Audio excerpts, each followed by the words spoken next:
Voting से महज 36 घंटे पहले मुकेश सहनी ने गौड़ाबोराम के चुनावी मैदान से अपने भाई को क्यों हटा लिया, जबकि गौड़ाबोराम को लेकर उन्होंने बहुत ज्यादा बार्गेनिंग की थी। सीट समझौते में इसे लेकर बहुत देर तक चर्चा भी चली थी। तो इसे समझने के लिए आपको गौड़ाबोराम सीट के वोट समीकरण को समझना होगा। दरअसल ये मुस्लिम बहुल सीट है। यहाँ पर सबसे ज्यादा 25% मुस्लिम मतदाता हैं, 18% दलित मतदाता हैं, 9% यादव है, तो 23% ब्राह्मण वोटर्स हैं। आरजेडी ने यहां माय समीकरण के तहत मुस्लिम कैंडिडेट अफजल अली को टिकट दिया। अफजल अली ने पर्चा भी भर दिया। इसके बाद मुकेश सहनी ने अपने भाई संतोष सहनी को मैदान में उतार दिया।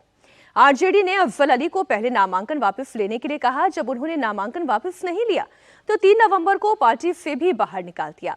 इससे लेकर वहां पर मुस्लिम वोटर्स में बड़ी नाराजगी देखी जा रही थी और इसी नाराजगी को दूर करने के लिए, वोटों का बंटवारा रोकने के लिए मुकेश सहनी ने अपने भाई को चुनावी मैदान से बाहर हटा लिया। अब तेजस्वी मुकेश सहनी के फैसले का स्वागत कर रहे हैं। मुकेश सहनी जी ने अपने भाई को वापस कर लिया, समझौता अच्छा दिख रहा है महागठबंधन के लिए। देखिए, वो तो उनका निर्णय है। हम लोग जो है, अब जो उनका निर्णय है तो इसमें हम लोग अलग थोड़ी है। दरअसल मुकेश सहनी को महागठबंधन ने डिप्टी सीएम का चेहरा बताया।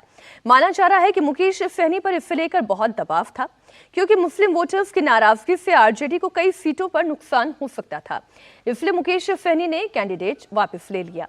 सवाल यह है कि वोटिंग से 36 घंटे पहले मैदान से हटने से किसका फायदा होगा और कितना नुकसान होगा। अगर फायदे की बात करें तो इसके जरिए महागठबंधन में फ्रेंडली फाइट तो खत्म कर ली गई, साथ ही वोटों के बंटवारे को रोकने का प्रयास भी हुआ।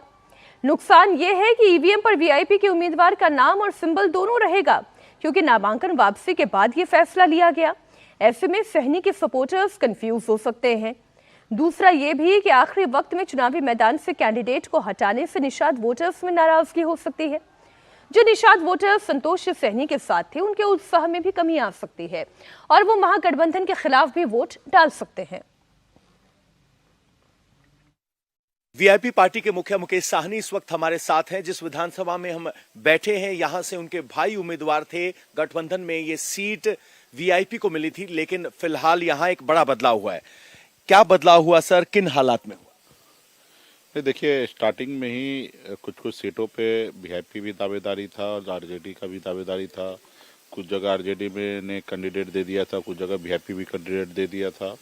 और उसके बाद हम लोगों का जब समझौता हुआ तो कुछ जगह से आरजेडी ने अपना कैंडिडेट को विड्रॉल किया, कुछ जगह से वीआईपी पार्टी ने अपना कैंडिडेट को विड्रॉल किया। जो नंबर की बात था उस नंबर पे हम लोग लड़ रहे थे, लेकिन कुछ सीट पर ऐसा हुआ कि विड्रॉल का जो टाइम है उसके बाद सहमति बन पाया और कहीं पे विड्रॉल नहीं हो पाया।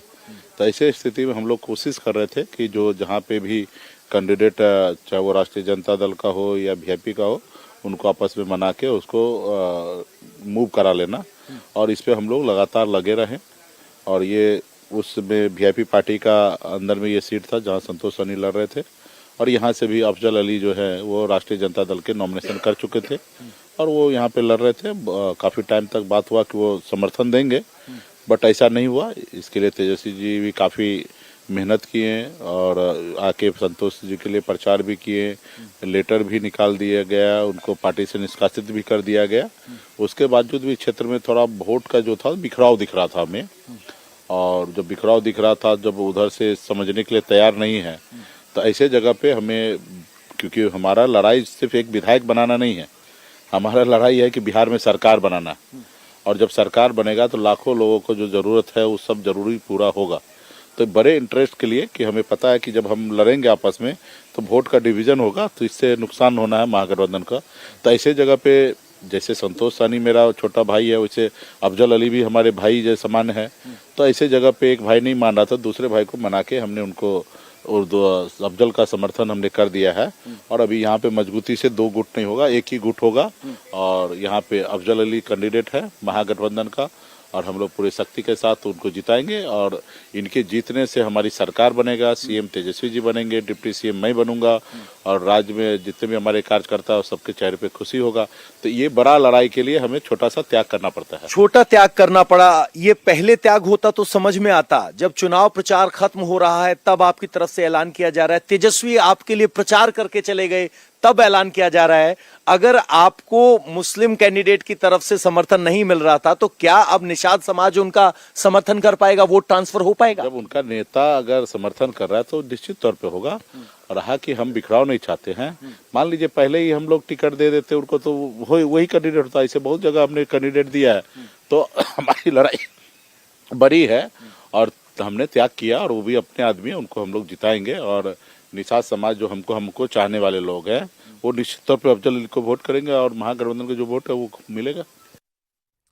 हमारे सहयोगी नीतीश चंद्र इस वक्त लगातार पटना से लाइव जुड़े हुए हैं। नीतीश, एक ही समस्या जो समझ में आती है कि कहीं मतदाताओं में कोई कंफ्यूजन ना पैदा हो जाए, क्योंकि जब ईवीएम पे वो बटन दबाने के लिए जाएंगे तो उन्हें वीआईपी के उम्मीदवार का नाम भी दिखाई देगा और आरजेडी के उम्मीदवार का भी नाम दिखाई देगा। ऐसे में कहीं ऐसा ना हो कि वोटों का बिखराव वहां पोलिंग बूथ पर हो जाए। जी हाँ, ये हो सकता है क्योंकि समय बहुत कम है और इतनी जल्दी लोगों तक बात पहुंचाना वाकई मुश्किल होगा। लेकिन सबसे बड़ी बात है कि वोटों का बिखराव साफ तौर पर दिख रहा था। लालू यादव के पत्र लिखने, तेजस्वी यादव के बार बार कहने के बाद भी जो MY, जो महागठबंधन का आधार वोट है, वो अफजल अली के साथ था और इसका एहसास हो गया था और ऐसी स्थिति में जाहिर है वो सीट जो है वो हारना तय था। दूसरी बात ये थी कि यदि ये यहाँ पर इस तरह के नतीजे आते तो ऐसी स्थिति में दूसरी सीटों पर इसका बहुत असर होता और वैसी स्थिति में निषाद का जो वोट है वो प्रतिक्रिया में दूसरी जगहों पर MY के साथ खड़ा नहीं होता। पिछली बार आपको याद होगा काराकाट में जब पवन सिंह और उपेंद्र कुशवाहा आमने सामने हो गए, राजपूत का वोट जब उपेंद्र कुशवाहा को नहीं मिला तो उसकी प्रतिक्रिया का जो चेंज शुरू हुआ वो शाहाबाद में कई सीटों पर देखने को मिला। एक उदाहरण के तौर पर ये साफ तौर पर दिखता है कि इस तरह से कैसे प्रतिक्रियाएं होती है जातियों की। तो यहाँ पर भी यदि निषाद वोट जो है उसको नहीं मिलता MY का वोट, तो प्रतिक्रिया में जो दूसरी सीटें आसपास की थी, क्योंकि निषाद वोटर वहाँ मिथिलांचल में अच्छी खासी संख्या में है, तो वहाँ पर उसका नुकसान होता और फिर इसका जो बिखराव है उसका खामियाजा महागठबंधन को होता। इसके अलावा चूंकि डिप्टी CM के उम्मीदवार भी है मुकेश सहनी, तो उनको ये हम कह सकते हैं नीतीश कि 21 घंटे के बाद जब मतदान होना है, बहुत देर कर दी जनाब आते आते। अब कहीं ऐसा ना हो कि कंफ्यूजन की वजह से गोड़ा बोराम सीट जो है वो महागठबंधन के हाथ से फिसल जाए।